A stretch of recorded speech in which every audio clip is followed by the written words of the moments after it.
नमस्कार. इतिहास म्हणजे नक्की काय? फक्त भूतकाळात घडलेल्या घटनांची एक लांबलचक यादी?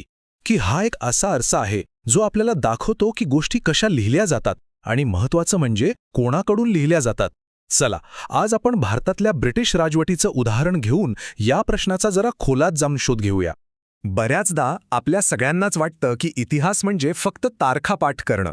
अमुक राजा कधी गादीवर बसला, कोणती लढाई कधी झाली. पण खरंच विचार करा, इतिहास इतकाच असतो का? की या तारखांच्या पलीकडेही काहीतरी महत्त्वाचं दडलेलं असतं? इतिहासाची प्रत्येक गोष्ट एका दृष्टिकोनातून सुरू होते. हा बघा, 1782 साली जेम्स रेनेलने बनवलेला हिंदुस्थानचा नकाशा. हा फक्त एक नकाशा नाहीये, तर ब्रिटिशांच्या नजरेतून भारत कसा दिसत होता त्याची ही एक प्रतिमा आहे. त्यांची गोष्ट खरं तर इथूनच सुरू होते. तर मग इतिहासाची सुरुवात खरंच तारखांपासून होते का? चला, आपल्या या प्रवासाच्या पहिल्या भागात आपण इतिहास आणि तारखा यांचं नेमकं नातं काय आहे हेच तपासून पाहूया. इतिहास म्हणजे नुसत्या घटनांची जंत्री नाही, तर तो बदलांचा अभ्यास आहे. म्हणजे आधी काय होतं आणि नंतर काय बदल झाला हे समजून घेणं जास्त महत्त्वाचं आहे. कोणतीही गोष्ट एका रात्रीत घडत नाही, त्यामागे एक मोठी प्रक्रिया असते. उदाहरणार्थ, आपल्याला चहा प्यायची सवय काही एका दिवसात लागली नाही, त्याची चव हळूहळू आपल्या जिभेवर रुळली. त्यामुळे इतिहासात तारखेपेक्षा ती प्रक्रिया जास्त महत्त्वाची ठरते. आणि गंमत म्हणजे खरंच एक असा काळ होता जेव्हा इतिहासकार या तारखांच्या जाळ्यात पूर्णपणे अडकले होते. कोणत्या राजाचा राज्याभिषेक कधी झाला किंवा कोणतं युद्ध नेमकं कोणत्या तारखेला झालं यावर मोठे वादविवाद व्हायचे. पण आता हे स्पष्ट झालंय की इतिहासाची खरी कहाणी तारखांमध्ये नाही, तर त्यामागे असलेल्या मोठ्या बदलांमध्ये दडलेली आहे. तर मग भारताच्या बाबतीत बदलाची ही कथा कोणी आणि कशी सांगितली? चला, आता हे पाहूया की ब्रिटिश इतिहासकारांनी त्यांच्या दृष्टिकोनातून भारताचा इतिहास कसा मांडला. या कथेत जेम्स मिल हे खूप महत्त्वाचं नाव आहे. त्यांनी a history of British India नावाचे एक पुस्तक लिहिलं आणि या पुस्तकातून त्यांनी भारताच्या इतिहासाची एक अशी फ्रेम तयार केली जी खूप लोकप्रिय झाली, पण त्याचबरोबर ती प्रचंड वादग्रस्तही ठरली. मिळची विभागणी अगदी सरळसोट होती. त्यांनी भारताच्या इतिहासाला फक्त 3 कालखंडांमध्ये विभागलं: हिंदू, मुस्लिम आणि ब्रिटिश. जणू काही प्रत्येक युगाची ओळख फक्त आणि फक्त त्यावेळच्या राज्यकर्त्यांच्या धर्मावरूनच होते. जरा विचार करा, मिलच्या मते इंग्रज भारतात येण्याआधी इथे हिंदू आणि मुस्लिम हुकुमशहांचं राज्य होतं, जिथे फक्त धार्मिक वैर, जातीय भेदभाव आणि अंधश्रद्धा होती.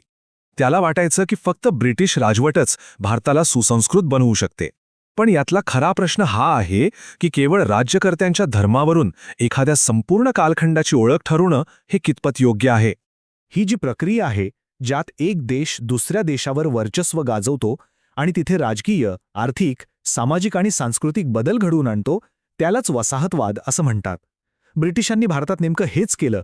त्यांनी इथल्या नवाबांना आणि राजांना हरवून आपलं राज्य स्थापन केलं आणि इथल्या अर्थव्यवस्थेवर आणि समाजावर पूर्णपणे नियंत्रण मिळवलं. मग ब्रिटिशांनी हा सगळा इतिहास लिहिला तरी कशाच्या आधारावर? तर त्यांचं सर्वात मोठं हत्यार होतं त्यांनी स्वतः तयार केलेल्या प्रशासकीय नोंदी, म्हणजेच सरकारी रेकॉर्ड्स. त्यांच्यासाठी प्रत्येक गोष्ट लिहून ठेवणं कमालीचं महत्त्वाचं होतं, कारण त्यामुळे कोणत्याही गोष्टीवर नीट अभ्यास करणं आणि वादविवाद करणं सोपं जातं असं त्यांचं मत होतं. याच विचारधारेतून त्यांनी एक मोठी प्रशासकीय संस्कृती उभी केली, जिथे प्रत्येक कागद, प्रत्येक दस्तऐवज जपून ठेवला जात असे. आणि त्यांनी ह्या नोंदी किती जपून ठेवल्या हे या चित्रातून अगदी स्पष्ट दिसतंय.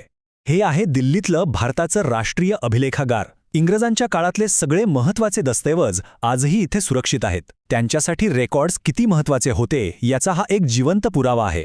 पण राज्य चालवण्यासाठी फक्त कागदपत्र पुरेशी नव्हती. ज्या देशावर राज्य करायचंय त्याला नीट समजून घेणंही तितकंच गरजेचं होतं. आणि म्हणूनच ब्रिटिशांनी संपूर्ण भारताचं सर्वेक्षण करायला सुरुवात केली. त्यांनी देशाचा नकाशा तयार करण्यासाठी मोठमोठी सर्वेक्षणं केली. गावागावात जाऊन जमिनीची मोजणी केली. इथली जमीन कशी आहे, मातीचा दर्जा काय आहे, इथली वनस्पती, प्राणी, स्थानिक इतिहास या सगळ्याची नोंद केली गेली. यामागचा उद्देश एकच होता: या प्रदेशावर अधिक चांगल्या प्रकारे नियंत्रण मिळवणं. आतापर्यंत आपण पाहिलं की इंग्रजांनी किती डिटेलमध्ये नोंदी ठेवल्या होत्या, पण इथेच एक महत्त्वाचा प्रश्न उभा राहतो. या सरकारी नोंदी आपल्याला खरंच पूर्ण चित्र दाखवतात का? विचार करण्यासारखा प्रश्न आहे, नाही का? एवढा मोठा नोंदींचा खजिना असून सुद्धा त्यात काय कमी असू शकतं? असं काय आहे जे या फायली आणि दस्तऐवज आपल्याला सांगू शकत नाहीत? तर यातला सगळ्यात महत्त्वाचा मुद्दा हा आहे की हा सगळा सरकारी रेकॉर्ड्सचा साठा केवळ अधिकाऱ्यांच्या दृष्टिकोनातून तयार झाला होता. त्यांना काय महत्वाचं वाटलं, त्यांना कशाची नोंद ठेवावीशी वाटली, फक्त तेच त्यात दिसतं. पण देशातल्या सामान्य लोकांना काय वाटत होतं, त्यांच्या भावना काय होत्या, हे या सरकारी नोंदींमध्ये कुठेच सापडत नाही. हे चित्र बघा. हे 1857च्या बंडाचं चित्रण आहे. सरकारी नोंदींमध्ये या घटनेला कदाचित फक्त एक शिपायांची बंडाळी असं म्हटलं जाईल, पण लोकांच्या नजरेतून तो स्वातंत्र्याचा लढा होता. ही दुसरी बाजू सरकारी कागदपत्रांमध्ये सहसा सापडत नाही. मग खरी कहाणी कशी समजणार? त्यासाठी आपल्याला या अधिकृत नोंदींच्या पलीकडे जाऊन पाहावं लागेल. लोकांच्या डायऱ्या, तीर्थयात्रांची वर्णनं, त्या काळातली वर्तमानपत्र, नेत्यांनी आणि समाजसुधारकांनी लिहिलेली पुस्तकं, हे सगळे स्रोत आपल्याला त्या काळातल्या सामान्य माणसांच्या भावना आणि विचारांची ओळख करून देतात. हे एक उदाहरण बघा. 1946 साली दिल्लीतल्या पोलिसांनी संप केला होता. त्याबद्दल वर्तमानपत्रात आलेली ही बातमी आहे. सरकारी नोंदींमध्ये ही फक्त एक शिस्तभंगाची कारवाई म्हणून नोंदवली गेली असेल, पण ही बातमी आपल्याला त्या पोलिसांच्या रोजच्या जगण्यातल्या त्रासाबद्दल सांगते. ही जी मानवी बाजू आहे ती सरकारी दस्तऐवजांमध्ये हरवून जाते. तर मग ह्या दोन वेगवेगळ्या प्रकारच्या स्रोतांना एकत्र कसं आणायचं? इतिहासाची संपूर्ण कहाणी तयार तरी कशी होते? चला, या शेवटच्या भागात आपण हेच पाहूया.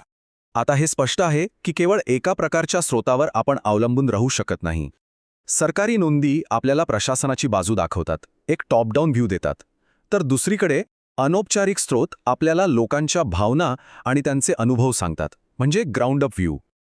या दोन्ही स्रोतांना जेव्हा आपण एकत्र अभ्यासतो तेव्हाच इतिहासाचं एक अधिक स्पष्ट आणि पूर्ण चित्र आपल्यासमोर उभं राहतं. आणि शेवटी एक गोष्ट लक्षात ठेवली पाहिजे. इतिहास फक्त भूतकाळाबद्दल नसतो, तो वर्तमानावरही परिणाम करतो. कोणती कथा सांगितली जाते आणि कोणाची कथा दुर्लक्षित केली जाते हे खूप महत्त्वाचं आहे. हा प्रश्न आपल्याला विचार करायला लावतो की आजच्या जगात असे कोणते आवाज आहेत ज्यांना इतिहासाच्या पानांवर अजूनही जागा मिळालेली नाही. यावर नक्कीच विचार व्हायला हवा.